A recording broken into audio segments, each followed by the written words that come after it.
Heyo, welcome back everybody. This is Ian Chiquino with some more StarCraft 2 commentaries for you. Today I got another match from Dreamhack Stockholm Open 2013. This is Group Stage 3, Group A, game number 1 in a best of 3 between these two players. Let me go ahead and introduce them. On the top right side of the map, our red Protoss buddy. It's going to be Fnatic SaSe. And on the other side of the map, the man making the drones, the blue Zerg player. It's going to be Liquid's TLO. So, I decided to commentate some games before I watched the VODs of Innovation versus Symbol.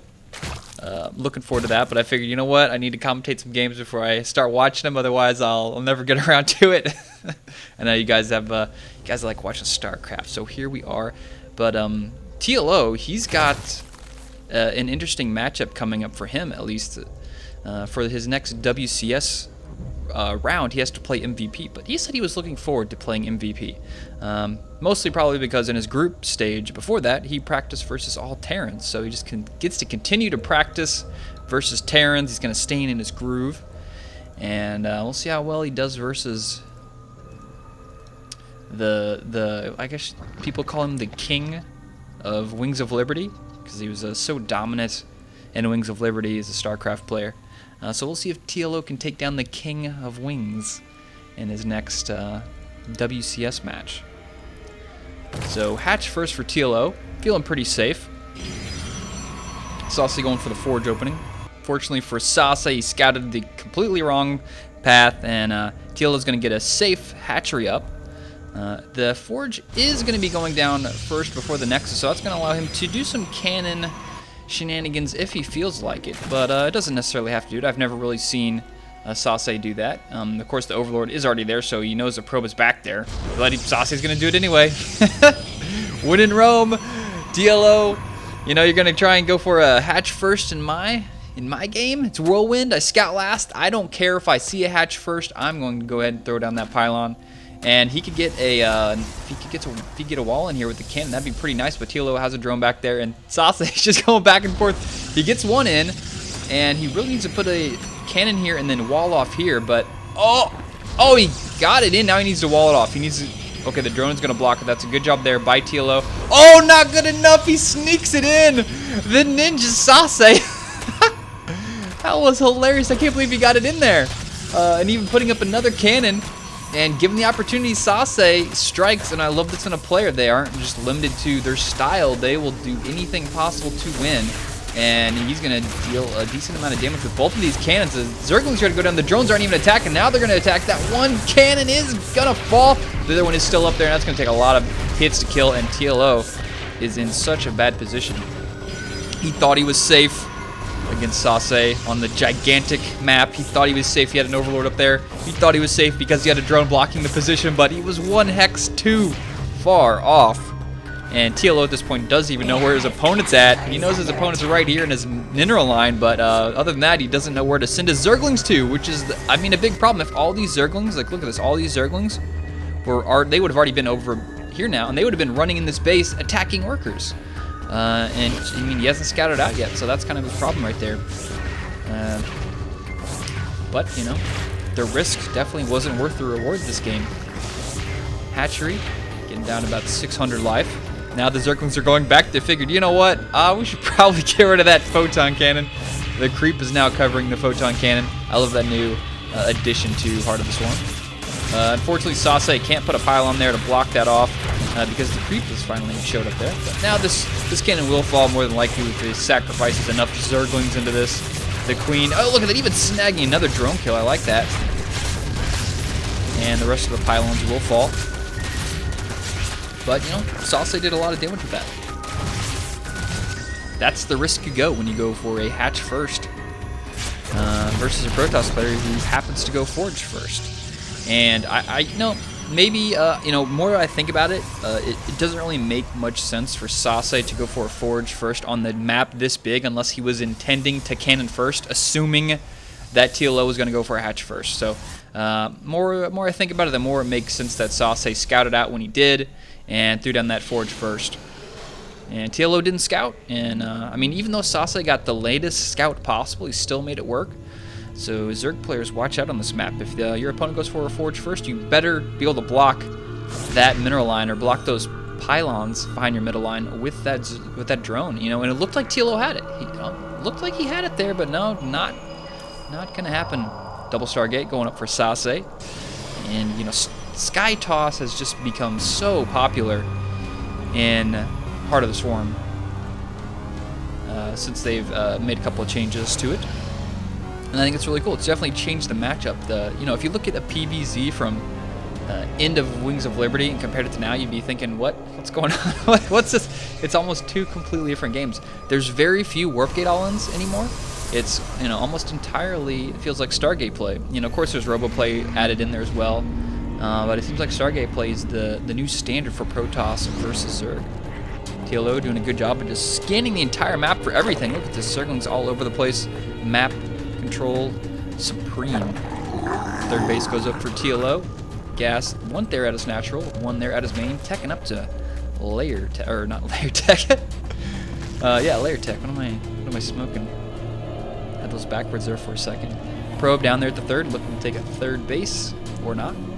Just getting some minerals a long way, taking the scenic route. That probe, maybe someone told him that the minerals in the bottom or middle right side of the map are a little bit better. You get a little bit more out of them. No, he must be a new probe. He was one of those new recruit probes that just came out. He's a rookie probe.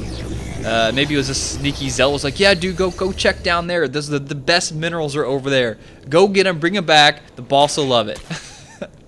And the Zergling is there. And he will be able to get that probe. Whoa. The zealot is good guy zealot. It comes to defend the probe that he screwed over earlier. Mothership core. You know, in a good position to deal with that. A good position to scout those Zerglings, make their way across the map. But look at these Phoenixes heading over here. Let's see what they'll be able to accomplish. One Spore Crawler, but that won't be able to defend this down here. You pick up that queen, get the queen. No, he picks up a what? I've never seen an egg get picked up. You never. Sometimes you think, you know what? I've never seen that before. And after playing StarCraft and watching StarCraft for so long, you think, you know what? I've seen pretty much everything, but a Phoenix accidentally picking up an egg, or a Phoenix picking up an egg ever. Oh, that was badass. Did you see that? The queen died in midair and like bounced off the hatchery? That was sick. Oh, I love it. And SaSe's loving these drone kills here. TLO having to deal with this. The Mothership Core just kind of just being a pain in the ass. This is like the slowest shooting thing ever. But one good note for TLO, he did manage to get rid of that base there.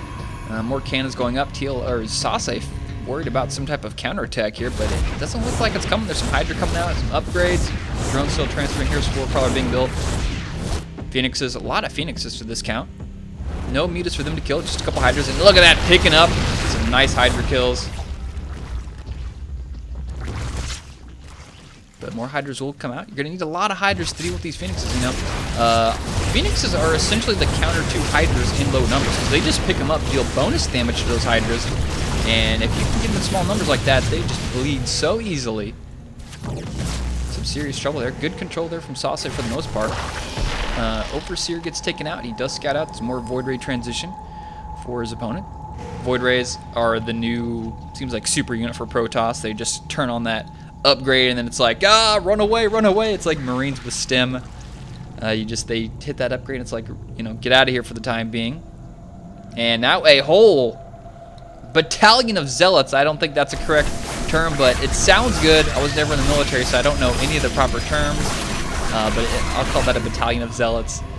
Making their way to defend this base. Got that Nexus up. And unfortunately, it looks like one or two of those Phoenixes did get picked off by those Hydralisks. Those Hydralisks now moving out the map.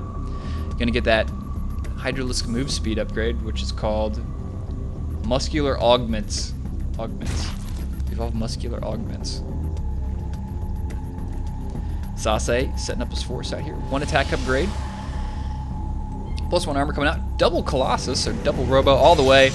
Kind of stopped Void Ray production for the time being. He wants to get some more Colossus out to deal with those Hydra. Hydra be pretty scary. Hydra Zergling especially scary. And you know, Colossus are the perfect counter to both of those units.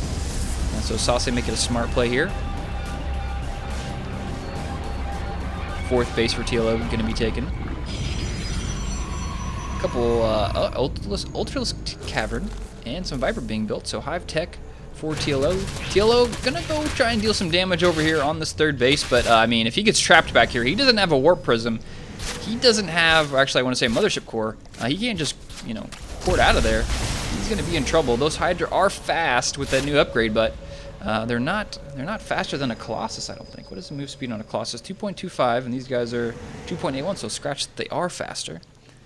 They will be able to sneak out of there. I was worried TLO was going to get trapped in the corner there, and those Hydra would have just been completely shredded. SaSe making a bunch of cannons, playing really safe. Pushing out the middle of the map and control that Zelnaga tower. And SaSe seems like he's going to go apply some pressure. Has he scouted out the base on the left? No, he hasn't scouted out the fourth at this point, but two Zerglings, or two Hydralisks there. Corpses laying on the ground. SaSe looking to deal some damage. He's got his warp gates up. Does he have a proxy pylon? No, he doesn't. He does have his Mothership Core, but not enough to do a mass recall. 100. Need 100 for that, only at 75. Good place for a proxy pylon. I like that. You don't want to have your opponent throwing a Nidus network, and especially TLO.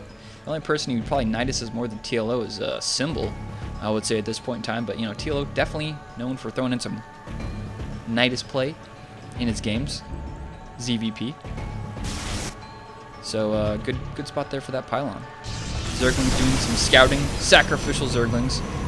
He has an observer for this mix, so even if Locusts were out, he could have dealt with those swarm hosts. Ultras out in the field, and that might be a problem for SaSe here. He doesn't have any immortals. The best thing he has to deal with that are the Stalkers and the Void Rays. Of course, they both do bonus damage to armor. More Stalkers being warped in now. He has a proxy pylon. He can start applying a little bit more pressure and have that reinforcement in there. Have some reinforcements. Catch up. A flank coming in from the bottom, and I don't think SaSe sees it. And here comes the force. He gets a couple. Oh, nice grabs. He hallucinates the Phoenix or the Colossus too late, and he gets the good ones over here. And the Ultras are just charging through everything. It's hard to tell what's going on because there's so many hallucinated Colossi, but the Ultras are too much for this, and these Stalkers are going to be forced to blink back. The Ultras are just about, a couple of them getting picked off there. Nice control there from SaSe at least. The Ultra kind of overstaying their welcome. And that would have been so sweet if he actually would have had that hallucinated Colossus before the Vipers did their pull. That would have been so awesome, but it happened just a little bit too late there. And that's a really interesting use of hallucination. I've never thought about using it in that respect. Usually it's for Corruptors, so they just soak up the damage. But, you know, why not use it so they don't know which one to target with the pull? And that can essentially make the Vipers completely inert if they waste their energy on pulling a hallucinated unit into them. So TLO with map control, looking to deal some damage. 3 armor upgrades, 1 attack upgrade, plus 2 to just now getting started. Actually, what is that? Is this?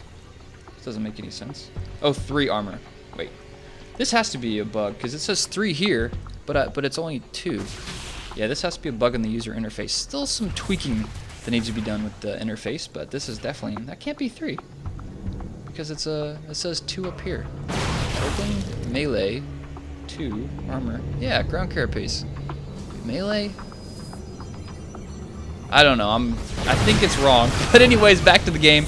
TLO is going to get in position. He's going to get these Ultras in here. He's going to come in from the top. He's going to use the force down here. A couple of Immortals getting in the mix now. He needs to target those Immortals on those Ultras. But is it going to be too much? It's hard to say. Now the Hydra is coming in, dealing a lot of damage. They need to focus down, kill up those Void Rays. The Stalkers are still alive in this fight because his Ultra killing most of those Zerglings. But it might be too much. TLO continuing to pressure the one Ultra in the front, taking all the damage. There's still plenty of Stalkers. He's got some cannons here in the back. The Hydra versus Stalkers should win that fight, but with excellent blink macro there from SaSe, he's going to pull back and wait for the next Ultra to show up, and now the Hydra can push in, you know, virtually unimpeded. They're going to take down those cannons so fast. Some nice blink stalker micro from SaSe. He needs some reinforcements to show up the mix. Void Rays being built, and he needs to get some more Colossus out to the party. Another Colossus being built here. There's the pause, go. Okay, let's get a second of a pause there, but back in it. Still no 4th base for SaSe. And this 4th base for TLO is just now starting to get saturated, mostly sticking to the gas as later bases for Zerg. It's kind of what they prioritize is that gas. And here comes the drone conga line. Big transfer. That base will be saturated in just a moment. And now TLO looking for another attack. He only has 1 Ultra in the mix. Here come all the Hydra. They will be dealing most of the damage. And Ultra doing his job so well, soaking up so much damage now. It's just going to be the Hydra and the Zerglings versus the Stalkers and Zealots and Void Rays. More reinforcements coming across the map, mostly Zerglings, and there's just way too many Hydra. Way too many Hydra with 2-attack upgrade versus those Stalkers, which are 2-2. Colossus coming in the back, but he may be in a bad position to deal with this. The Hydra have free roam of this third base. They can take out that High Templar if they want to, or that Templar Archives, and the Ultra kind of forcing that Colossus to fall back, and Hydra just wrecking the base of SaSe here. Ultra's working his bouncers to keep those Colossus back. Colossus already has 11 kills. He's just been in the game for just a little bit. And these Hydra are just completely wrecking this base now. And there's the GG from SaSe. TLO put him in a position which he really couldn't defend anymore. TLO takes game number 1 versus SaSe. So, that was game number 1. We'll head on into game number 2. TLO versus SaSe for Stockholm Open 2013. Thanks for watching, guys. See you in game number 2.